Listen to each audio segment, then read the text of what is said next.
Alrighty, we're back here at Corey's shop, Fresh Produce Manufacturing, working on the E46 again. As you can see, the transmission is out. It's broken and it's in the bed of my truck right now. So at the Riverside Drift 50K event at Salem Speedway, I think it broke a transmission bearing. I don't know much about transmissions, but apparently those can fail. And so it just makes a ton of noise in every gear. And eventually, I guess if the bearing fails, like you'll have like a main shaft fall into the secondary shaft, and then you'll just tear up every gear.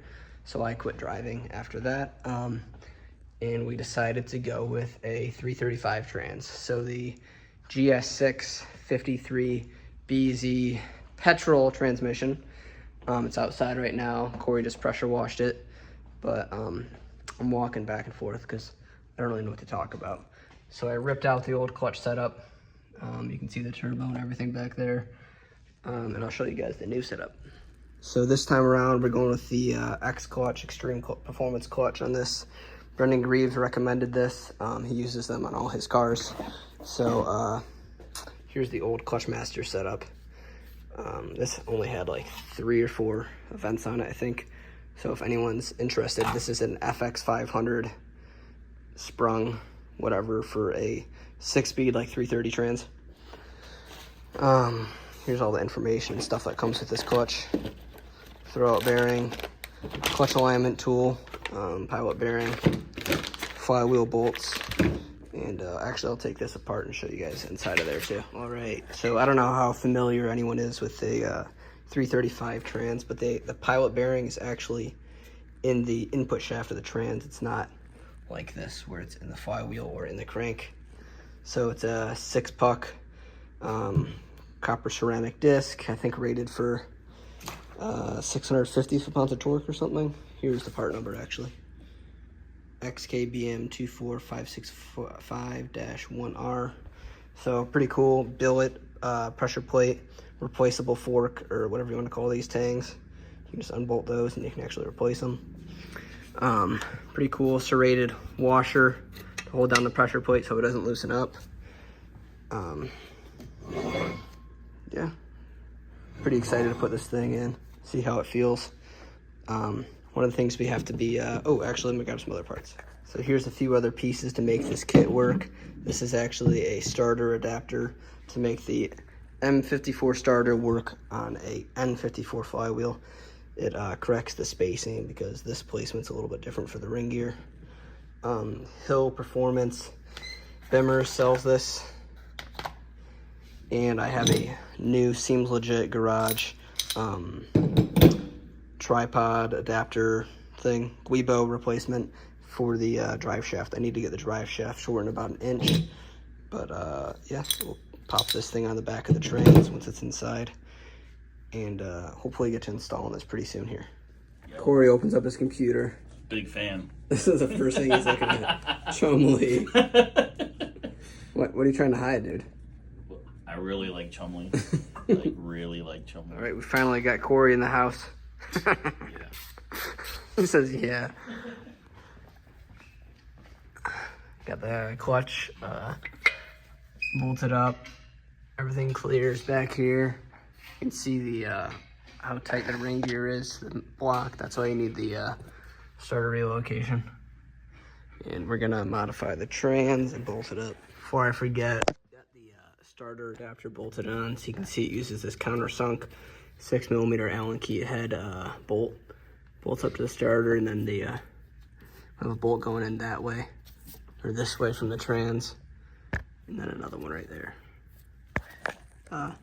All right, so apparently Corey's way smarter than me, and we took this block with nothing in it, put the transmission on top of it. It's actually Dylan's old block.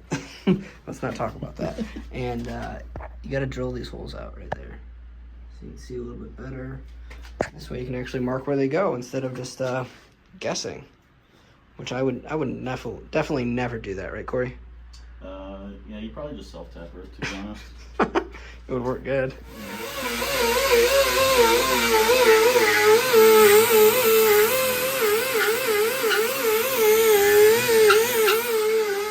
Been a few days since we last worked on the car. Corey's been making a trans cross member. Got the, obviously the transmission's in.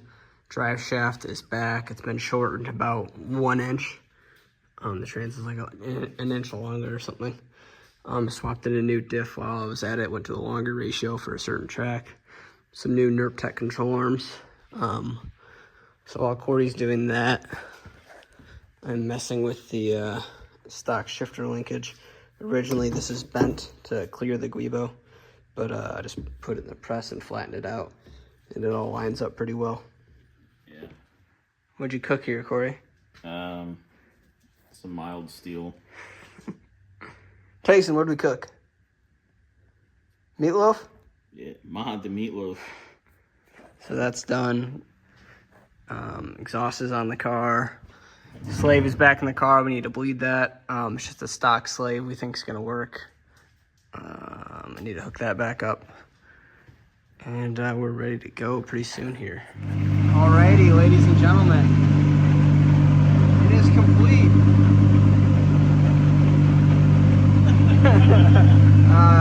So everything went together good. Had to adjust the clutch. Corey's mounts in there. I'm going to yell. Had to adjust the clutch. Corey's mount, came out sick. Everything is good to go. Next up is street driving it and deleting the clutch safety switch because I can't start the car with the clutch adjusted too high on the pedal. Pretty simple swap, I guess.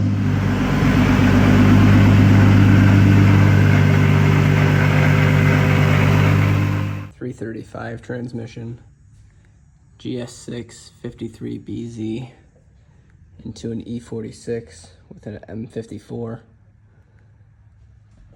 Custom Fresh Produce trans mount.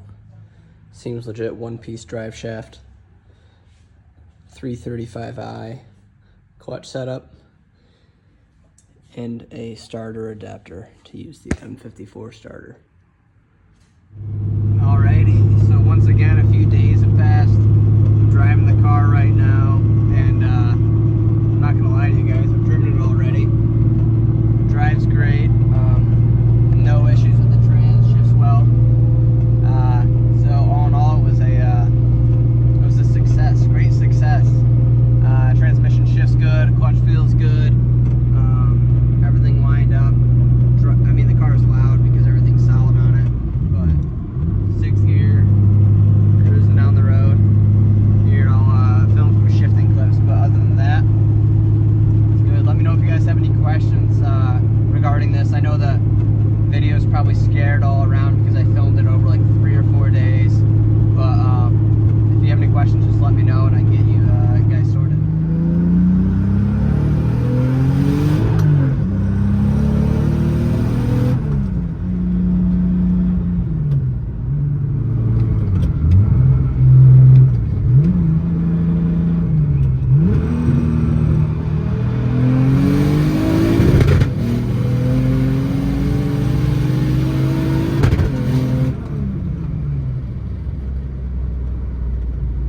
I got like my drinks flying over in here.